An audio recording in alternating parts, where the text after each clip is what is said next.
Hello and welcome back to the Ascent Cycling Podcast, a daily recap of stage number 3 of the Tour de France between Lorient and Pontivy, 183 kilometers for a sprint stage. I'm currently angry. I think a lot of people are angry. But first of all, Joe, how are you? I'm fine, thank you, Guillaume. I'm fine. How are you? Angry?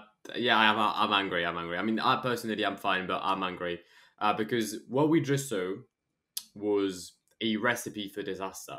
This stage was dangerous.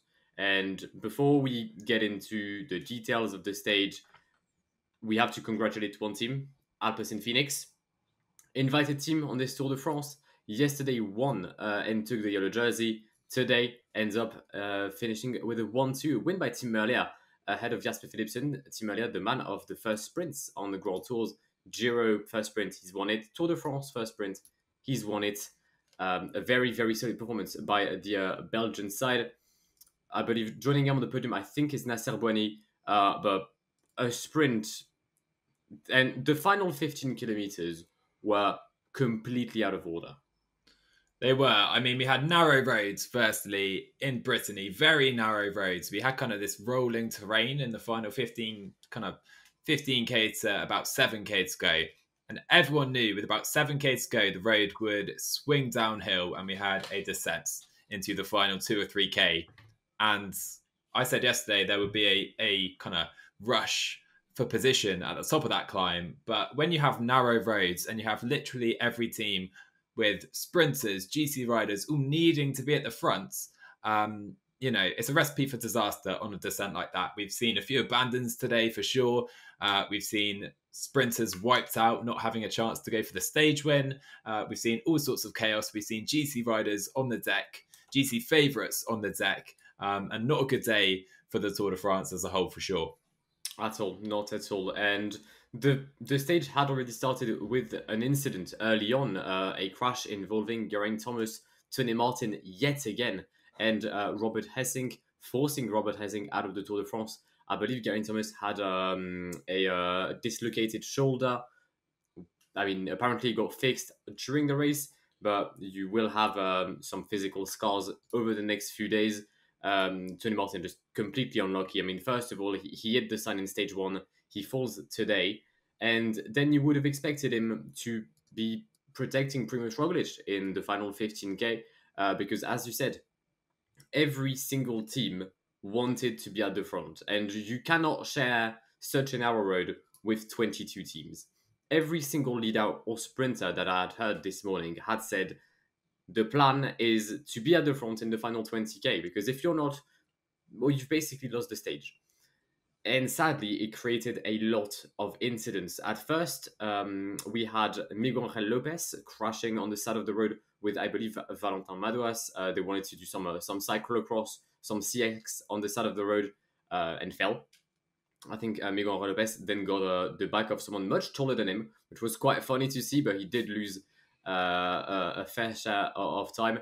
And then we had maybe not the biggest crash, but probably name-wise the biggest, because Primož Roglič hit the deck. Primož Roglič hit the deck indeed, and I think he fell down by himself, but it was a hard fall as well. His jersey was quite severely ripped up, and you could see he was in some pain when he stood up as well. We had the entire Jumbo-Visma team waiting for him, bar Wout van Aert, who stayed at the front. And to me, that's very intriguing, because they dropped Jonas Vingegaard as well, back to help Primož Roglič. But anyway, Roglič clearly shaken up. But to be honest, it kind of kept them out of even more trouble, because there was another severe crash as well. On that descent, I think Jack Haig has abandoned the race due to that crash. It looked like there were quite a few riders shaken up. I think I saw Brian Coquard on the side of the road as well. He got absolutely wiped out.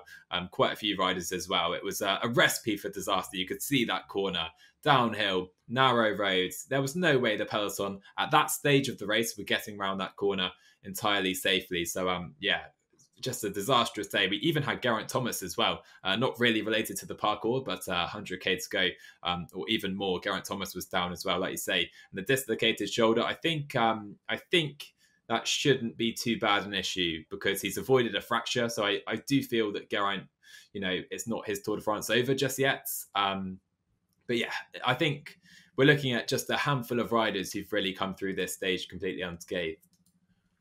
Indeed, and somehow that wasn't even all of the incidents we had, because final 2 kilometers, we've entered the finishing town of Pontivy. Mathieu Van der Poel takes the helm of the peloton, puts a massive rhythm in a group that was actually quite small. It wasn't the mass sprint we expected, because most of the sprinters had been at the back. Someone like Mark Cavendish was co-op in the first incident with Valentin Madouas. And the finish, I mean, I'm sorry. So you have Alpecin leading out. You then have a battle for position for third place between Peter Sagan and Caleb Ewan. And then just behind that, you've got Nasser Boigny. Peter Sagan is known for playing the elbow. I do believe that he was quite fair during this sprint. Yeah. And I mean, who puts a bend in the final 200 meters of a mass sprint where the riders are at max speed? I don't know. But Caleb Ewan slightly touches the rear wheel of Tim Merlier and immediately falls, taking Peter Sagan out with him. The rest, Peter Sagan doesn't win. Caleb Ewan has, according to Thomas Arendt, been taken in an ambulance right now and is suspected to have a fractured collarbone. So the Australian will potentially not win on 3 Grand Tours. And it led to just a 1-2 from Alpecin Phoenix, with Nasser Boigny in third place, Julien Lafilippe retaining green, finishing in P6. But so many of these incidents could have been avoided. I do believe that ASO is responsible for most of the incidents today. I mean, we had ASO suing one of the fans, suing OPO Magal. But today, some teams could genuinely have grounds to sue ASO for the parkour. We would have expected to have taken lessons from the Philipsen crash. I believe that definitely the Roglic crash and definitely the Jacquet crash as well, they can definitely be put down 100% to the parkour and the situation of the race. 5K to go, you can't really have roads like that, particularly at the early stage 3 of the Tour de France. If this is stage 17, I think it's somewhat different because not everyone needs to be rushing to the front. Not everyone has a sprinter still in the race. Not everyone has a prime GC contender as well. So you need to consider that too. Putting it in stage 3 is a recipe for disaster as well. I feel like a lot of races do have corners at a sprint finish. We saw it at the Giro. We saw it at races like the Classica Almeria earlier in the season as well. So it's not just the Tour de France that do that. And I don't know, I feel like Caleb Ewan, he went to Merlier's right, realised he'd chosen the wrong side, tries to swap, and it was just too late without touching his wheels. So, would that have happened if it was a straight finish? Perhaps not. But I also feel like Ewan has perhaps, it's slightly a rider error there, not going the wrong side, but trying to switch back too early. And that, I think, is partly why the crash was caused. But again, if that's a completely straight finish to the line, that probably doesn't happen. So is there really a need for those bends right on a sprint finish? I'm not sure. I don't think so. And I think had it been a straight finish, Caleb Ewan would not have done that, because the sole reason as to why he's on the inside is, from a purely line standpoint, you want to take the inside of the corner. You want to be at the apex to have the better trajectory into the finish. You don't want to do the extra miles on the outside, because that doesn't make sense. And also you want to be as much as possible protected by the wind, which is why you want to be on the inside of Tim Merlier. Sadly, there was no space. I do, at the end, believe that this was a rider error, but I think it could have been avoided with a different profile. Had it, if Caleb Ewan doesn't touch Tim Merlier, then there's no issue. The profile did not force him to crash, but I think there was an incentive for him to be like, I couldn't take the inside because there was a bend. No bend, no crashes. Yeah, for sure. I see your point completely. And it definitely needs to be looked at. Definitely what can be called an ugly stage at this Tour de France. It's been a pretty grim start, I must say. If we look back to the Giro, we had the crashes of Landa and Dombrowski on stage 5. But before that, I don't think there were any kind of meaningful crashes at all. At this Tour so far, we've had about 5 big crashes today, big riders, big crashes, big injuries. We've had 2 massive crashes on stage 1 as well. It's been a pretty horrendous start to the Tour de France in that sense. It has.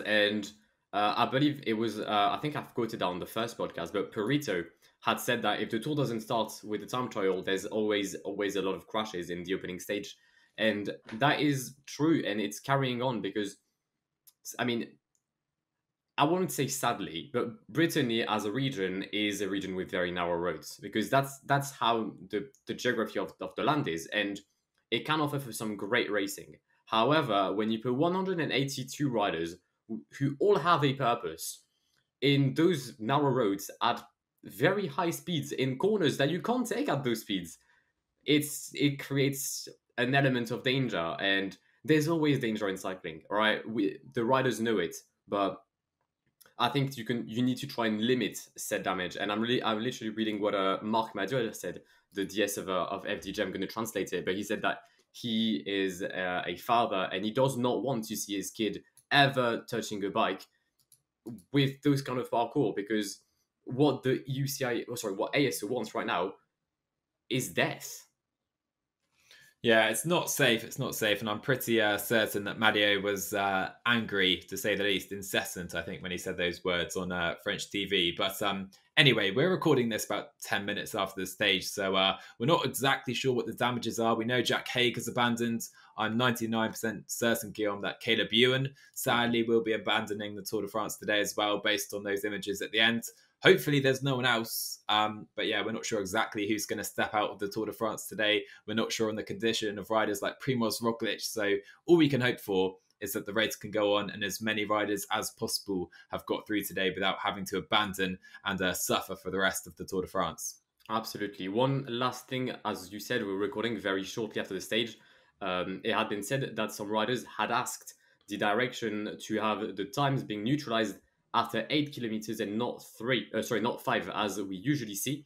So we can see how that changes, because Tadej Pogacar did lose time in those final 8 kilometers. He's currently sitting behind Richard Carapaz, who is one of the unscathed GC riders of today. But yeah, potentially we'll see some removed gaps following an ASO decision. But for now, Mathieu Van der Poel is still leading the Tour de France ahead of Julian Alaphilippe.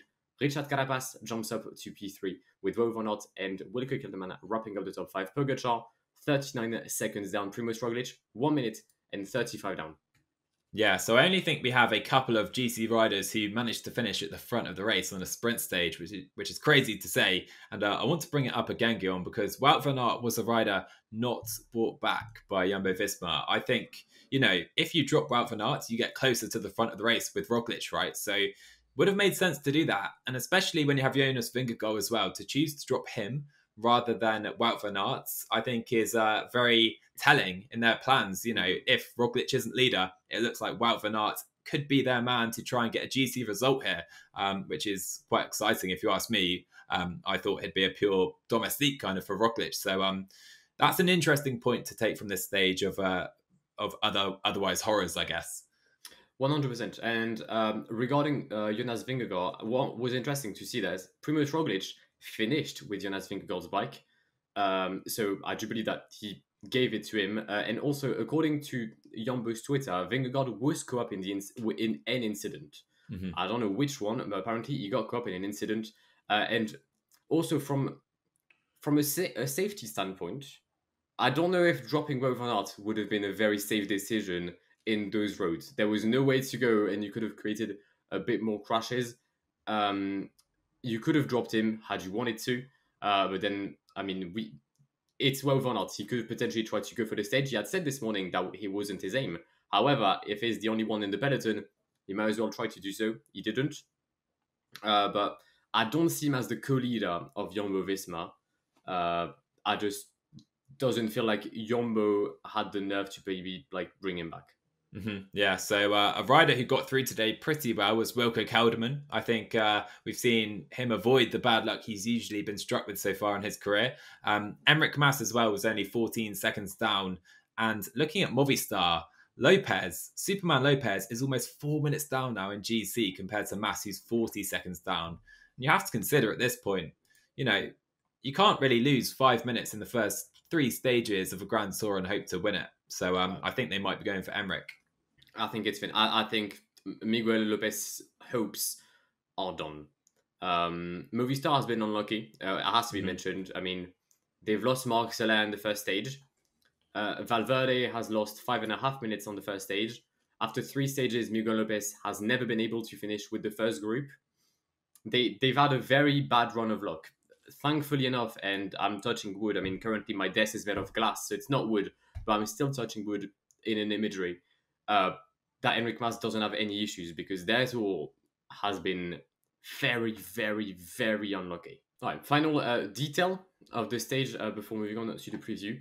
We did have a breakaway today with some riders from BNB, some riders from AG2R, but mainly Ide Schelling once again going for the breakaway, and this time getting the 1 point that he needed at the Côte de Cadoudal to ensure himself to be the actual polka dot jersey and not the wearer of the jersey. So for the next 2 stages, at best, actually 3 stages, Ide Schelling will be the polka leader of the tour. So looking ahead to now stage 4 of the Tour de France, we head into Fougères, where we will have most likely a sprint finish. Let's hope we have a less messy stage and no crashes tomorrow. That would be a bit of a relief, I think, for everyone. But yeah, we have quite I would say, not as technical run-in tomorrow. We have a turn around 2.8 kilometers to go at a roundabout. There'll be a big race for that. And then the other key moment is 900 meters to go. We have a big right-hand turn. And then it's pretty much straight to the line in Fougères with a slight kink in the road, but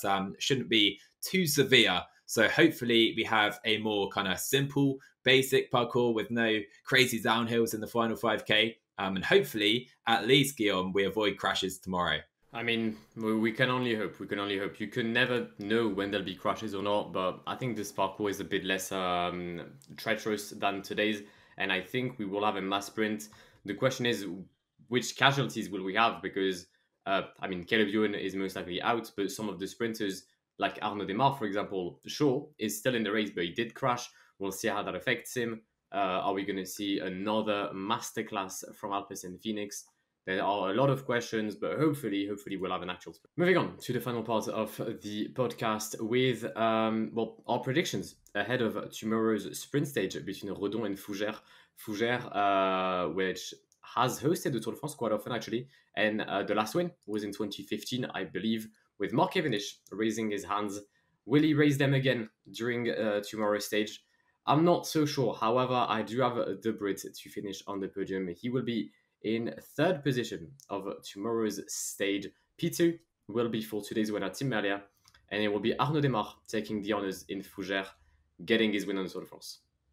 My, you stole my little intro there. I knew Cavendish took that stage in 2015, and that's why he's my pick to win stage 4 of the Tour de France. Let's go for it. Let's go for a Cavendish win. A nice feel-good story again to boost the Tour de France rep after today's stage. So I'll go for a Cavendish win. I shall go for a Peter Sagan, 2nd place. He seemed to jump straight back up after his crash today, so I think he's okay. And I'll go for Merlier in 3rd place. So hopefully a Manx missile claiming his 31st win at the Tour de France. That would be a very decent story, and the finish would suit them. It is, I mean, them by Mikel Morkau and Mark Cavendish. It is a very, very DQT finish. But yeah, well, hopefully the Manx Missile does well. Hopefully not well enough to make you equalize in our little prediction game. But I believe that this is where we're going to wrap up this podcast. We do hope you've enjoyed it. If you did, then please do subscribe to the podcast on YouTube and leave a like down below. If you're listening to your respective streaming platforms, make sure to hit the follow button in order to not miss a single upload over the next 21 days. But Joe, do you have a final word for us today? Tour de France, sort it out. Tour de France sorted out. ASO, we're watching you. Have a nice day. Cheers, guys.